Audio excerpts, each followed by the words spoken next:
ça fait depuis 2010 que le Club des Ulysses est engagé dans le sport santé, après avoir fait une étude sociologique un petit peu du tissu social de notre ville.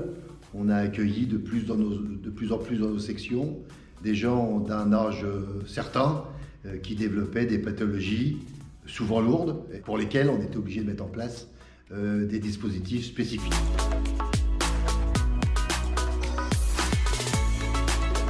Au tout départ, le dispositif sport santé était porté par la structure générale, auquel s'est approché 8 sections qui ont reçu une formation sport santé et qui ont accueilli, de par leurs éducateurs spécialisés, des adhérents atteints de pathologies.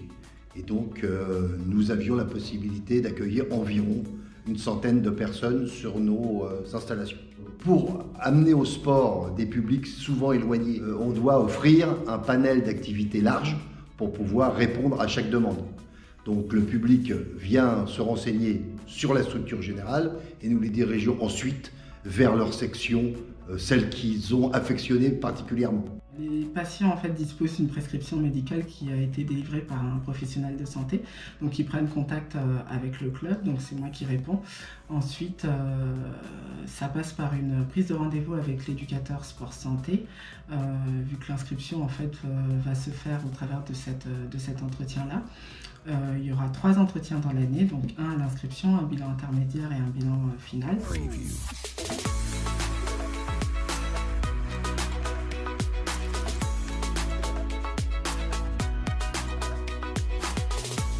La personne, quand elle vient me voir, c'est qu'il y a déjà une démarche, donc déjà une motivation. Donc elle présente sa pathologie.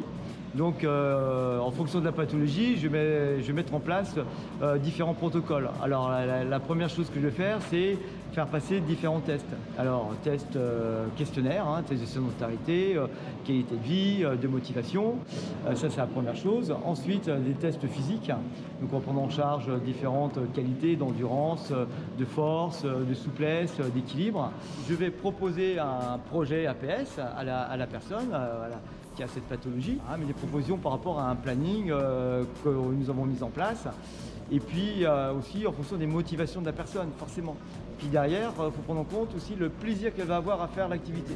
Mais pour le deviner, il faut faire des essais. Parce que même la personne comme moi, on part sur un terrain déjà inconnu à la base. Il n'y a pas de parcours type.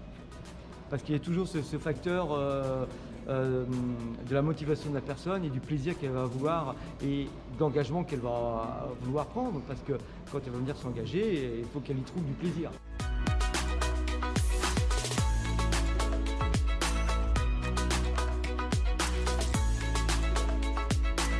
La Fédération française des clubs omnisports a été à l'initiative finalement du développement du sport santé dans les clubs omnisports par la mise en place d'une formation spécifique pour nos éducateurs diplômés d'État. C'est-à-dire qu'on avait bien vu dans les premières années, vers les années 2014, on avait bien ressenti la demande de notre public, mais on devait les accueillir avec des gens formés spécialement. Et la Fédération française des clubs omnisports nous a permis de participer aux premières sessions de formation des éducateurs. D'ailleurs, c'est aux Ulysses que la première session de formation a eu lieu en 2014 et qui a formé notre éducateur sportif.